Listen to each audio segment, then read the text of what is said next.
La Ley de Infraestructura plantea la creación de un anillo regional y un anillo metropolitano para mejorar la movilidad y evitar cargas vehiculares en el país. También establece sobre el pago de los contratos de los proyectos viales prioritarios y se fijan 3 modalidades: por pagos de trabajo ejecutado, anticipos de hasta 20% y pagos por disponibilidad cuando se construya e inicie operación o mantenimiento. Se contempla la regulación de la modalidad de contratación e identificación de proyectos viales vitales prioritarios. Hay que recordar, esta ley por años pasó en el Congreso, no avanzaba y fue hasta ahora que se aprueba, y como gobierno consideramos que es una herramienta útil y pertinente para atender la urgencia que tienen las carreteras del país. Asimismo, se crea la Dirección de Proyectos Viales Prioritarios y el Fondo para Proyectos Vial Prioritaria, que inicia con 10 millones de quetzales y en 2026 tendrá un presupuesto de 20 millones de quetzales. La ley entra en vigencia en un mes, a excepción de los artículos 89, 90 y 91, que entrarán en vigencia el 1 de julio del 2026 y el artículo 92 hasta el 1 de enero del 2027. Muy bien, vamos a iniciar entonces con este tema y es oportuno poder mencionar también algunos aspectos sobre esta ley. La Ley de Infraestructura Vial Priorizada tiene el potencial de convertirse en un pilar de desarrollo en el país. Sin embargo, su éxito dependerá de un compromiso que sea genuino, con los principios establecidos, especialmente en la transparencia y en la rendición de cuentas. La mejora de la infraestructura vial no solo reducirá los tiempos de traslados y costos del transporte, sino que también va a incentivar la inversión privada que conectará áreas rurales con centros urbanos y fortalecerá la competitividad del país en la región. Así que vamos a iniciar entonces con nuestro analista invitado, Luis Enrique. Se publica entonces esta ley y pues ahora la pregunta es, ¿qué procede? Porque algunos dicen, bueno, ya está aplicada, ya entró en vigencia la ley, ya vamos entonces en el proceso de la publicación. ¿Desde cuándo vamos a empezar a ver ya proyectos de infraestructura que sabemos que sí son necesarios, sí, pero que esta ley no es tampoco inmediata, ¿no? El primer entendimiento al que tenemos que llegar es a que el 3 del próximo mes, porque dice la norma que los primeros 30 días entra en vigencia, el 3 de enero prácticamente estaría tomando vigencia. En ese momento, la ministra o el ministro de Comunicaciones que esté en el cargo, le toca definir quién va a ser el director de la unidad. La dirección, recordemos que se crean figuras distintas y esas figuras tienen que ir implementándose. Entonces, dice la norma que tiene 30 días todavía para la elección de esa persona. Si todos los tiempos van marchando adecuadamente, yo me animaría a decir, voy a ir detallando algunos aspectos, me animaría a decir que podríamos tener 18 meses 18, 20 meses en todas las operaciones administrativas que se tienen que ir dando, pero inicialmente vamos a partir de eso, un mes para seleccionar, luego la persona que fue seleccionada va a tener 2 meses para elegir a un gerente, luego de eso se tiene que establecer reglamentación interna, se tienen que hacer los ajustes, se tiene que ver la normativa internacional, se tienen que empezar a hacer los estándares, se tiene que seleccionar ciertos detalles de la obra prioritaria, porque justamente la ley es vial prioritaria, no es necesariamente que vaya a suplir al ministerio, sino que tiene ciertos aspectos fundamentales que consideran algo importante, a mi criterio muy importante. Guatemala es un país portuario. No nos hemos querido dar cuenta de eso, pero Guatemala tiene una alta potencialidad porque tiene el Atlántico y el Pacífico a una dimensión alcanzable que podría fomentar que supliéramos incluso, oiga lo que voy a decir, al mismo Canal de Panamá. Nosotros podríamos tener esa capacidad de unificar los dos puertos. Y en esta ley se considera que van a haber infraestructura que vaya de puerto a puerto y que vaya de frontera a frontera. Algunos consideran que esta norma que se trabajó es uno de los avances más importantes en el desarrollo de los últimos 20 años. Es algo trascendente lo que sucedió. Y todo el atraso que se tenía también, ¿no? Porque también ya tenía varios años de estar en el Congreso y tampoco se había tomado la seriedad correspondiente y bueno, finalmente viene y se aprueba. Pero también hay algunos puntos que hay que mencionar que quedaron débiles en la ley. Yo quisiera que usted nos indicara, bueno, para usted, Luis Enrique, ¿cuáles son los puntos que considera podrían generar algunas lagunas o algunas situaciones que darían dudas incluso en la ejecución de la ley? En principio, algo que desde arranque hace un sonido fuerte es que se eligen personas por un periodo de 6 años. O sea, las personalidades que forman parte del directorio son electas para un periodo que trasciende a un gobierno. Y pudiera ser algo importante, pudiera ser algo valioso, pero genera cierto ruido que la inamovilidad o demasiado tiempo. Es un tiempo prolongado. Y hay otro aspecto que también hizo bastante ruido, y no lo digo con el ánimo de meter polémica, pero que va a estar la Cámara de la Construcción involucrada dentro del directorio, y la intencionalidad de la norma es que venga inversión extranjera. Entonces, si no hay la suficiente fuerza, el suficiente control, pudiera ser un incentivo en despropósito que estuviera una entidad como juez y parte. Yo entiendo que ya está dentro de la norma y yo creo que es un avance importante, no quiero demeritar todo lo que se ha hecho, pero esos aspectos empezaron a generar un poquito de ruido porque precisamente la intencionalidad es que se atraiga inversión, es que se busque el fomento de la precisión, de la velocidad, de los pagos adecuados, del monto preciso, de la planificación de desarrollo, pero la incorporación de la figura de la Cámara pues puede generar en algún momento alguna inquietud. Algunos analistas, algunas personas en el Congreso mismo lo consideraban como algo que ameritaba estudio a mayor profundidad, pero hoy ya está, ya existe y tenemos la confianza de que las figuras que presiden, en este caso el ministro, la ministra de Comunicaciones, tenga también la fortaleza y la sapiencia para ir controlando que se logre el espíritu de la norma. Y aquí está indicando entonces algunos puntos que es necesario no perder de vista en la ejecución de la ley. ¿Qué otros aspectos considera que son fundamentales para que la ley pueda ser exitosa? Porque el papel aguanta con todo, pero ya en la realidad para la ejecución, la puesta en marcha, entonces, ¿qué sería fundamental de poder fortalecer y que no se pierda también el objetivo que se tiene con esta ley?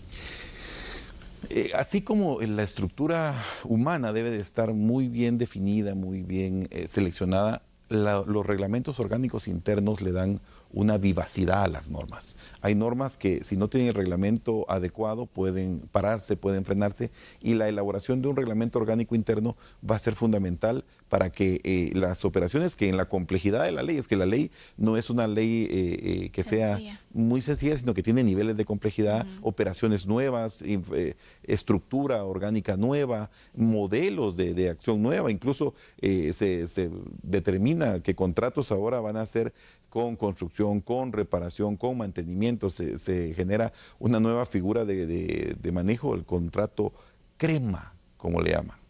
Que a mi entender es algo muy valioso, pero que es algo innovador, intensamente fresco y que va a hacer que se necesite un aprendizaje, porque hay curvas de aprendizaje y en el organismo ejecutivo existen esos momentos en los que el personal, el elemento humano debe de ir tomando conciencia de que la norma también plantea nuevos escenarios.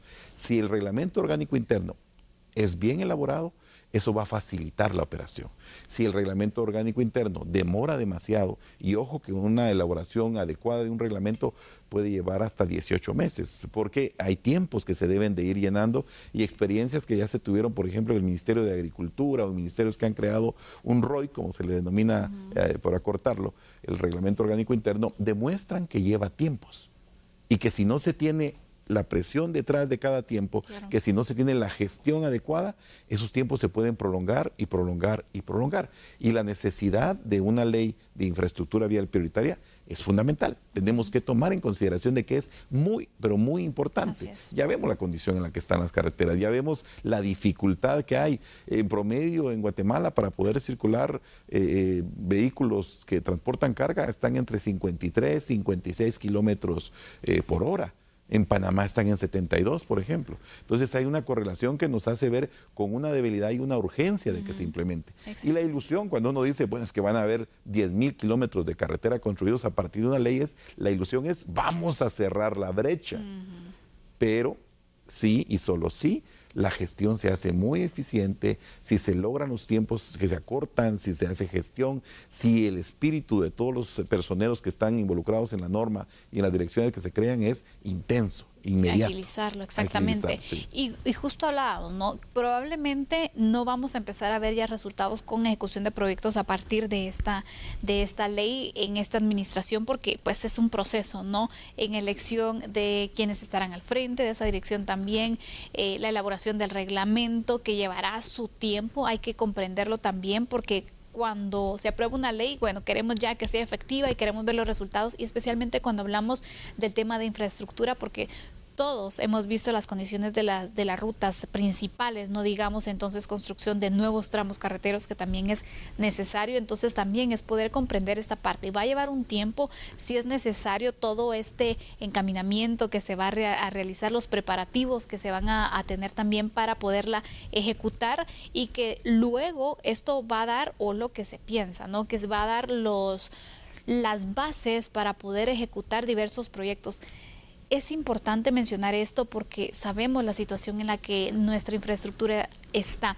Hoy ocurrió una situación en Caabón donde el alcalde mencionaba, bueno, muchas de esas personas que resultaron con lesiones tuvieron que ser trasladadas a un hospital regional que está aproximadamente a 90 minutos de aquí, imagínense. Sí. Entonces vemos una de las realidades, no digamos el transporte de mercancías también, cómo se ha ido incrementando ese transporte, y eso también se traduce al costo mayor que todos los guatemaltecos tenemos que ir pagando, y la complicación que se tiene en nuestra economía nacional. Entonces vemos aquí la urgencia que se tiene para poder poner en marcha esta ley, y sobre todo también los proyectos. Y me llama la atención también la transparencia, que eso es otro de los aspectos que creo que también algunos dicen, bueno, para que funcione también se necesitan recursos, pero también se necesita una buena ejecución y transparencia, ¿no, Luis Enrique? Sí, y algo vital es que, por costumbre, por un tema histórico, en Guatemala la obra pública ha sido mal utilizada, y no voy a entrar en detalle de la forma en la que se ha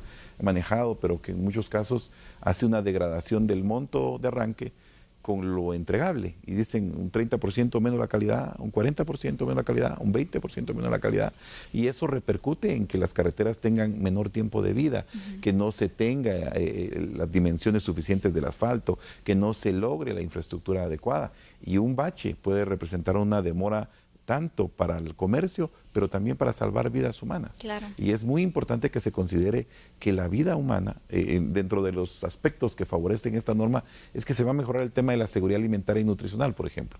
Porque como son 15 carreteras que son estudiadas, o sea, la norma dice que van a haber 15 rutas prioritarias que te van a tener un impacto no solo en lo económico, sino que en otros factores, pues es fundamental considerar que el tiempo que lleva estar en carretera, por las dificultades con las que hemos estado viendo, hace que sea casi que imposible tener una vida sana, incluso porque se está mucho tiempo en una carretera. Por ejemplo, el caso de Palín-Escuintla, el kilómetro 44, sí, que lleva son tiempo. Horas de horas perdidas, horas familia, horas de desarrollo, horas economía, horas de horas, y eso al final afecta a la economía, pero también afecta a la salud global de la población, afecta aspectos de seguridad alimentaria, afecta encarecimiento de precios, afecta todo el movimiento que hay en la alimentación, en la salud, en el crecimiento, en el desarrollo, en la educación, afecta.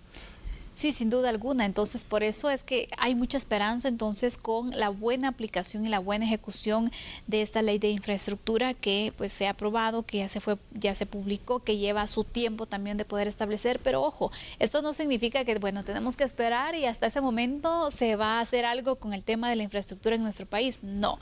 Eso es un tema de rutas prioritarias y proyectos en específico que se están hablando, pero el gobierno también tiene que hacer su parte, lo que le corresponde durante estos años. ¿No? Y es que, vean ustedes, algo dramático, si queremos verlo así. El 25% de las posibilidades, el 25% de la oportunidad del actual gobierno ya se agotó. Se acabó en este primer año. Le queda un 75%. Le quedan 3 años más. Esta operación administrativa financiera de la creación de las, si queremos ver, de la estructura interna de los órganos, le va a llevar de 18 a 24 meses. Ya se le fue el 75%. Y el último año es un año electoral. Y el año electoral trae sus características y sus atipicidades. Y va a sonar gracioso lo coloquial que voy a decir, pero en el último año algunos ministros entran a modo flotación. ¿Qué quiere decir? que dejan de operar y se mantienen ya esperando la salida, y la voz del presidente de la República empieza a ser cada vez menos sonora y va bajando, y el ministro en ocasiones ya no responde mensajes, ya no responde llamadas del presidente. Y ese último año es más complejo. Entonces, ¿qué estamos diciendo? Que la implementación de la ley de infraestructura vial prioritaria de repente ni va a ser implementada en este gobierno. Pero sí tienen que sentarse las bases, sí tiene que darse la voluntad política para demostrar que se está haciendo. El momento de impacto, porque socialmente fue muy bien vista, fue aplaudida, eran 6 años de lucha para que saliera, fue grande, fue fulguroso, fue algo que dijeron, hicimos algo bien.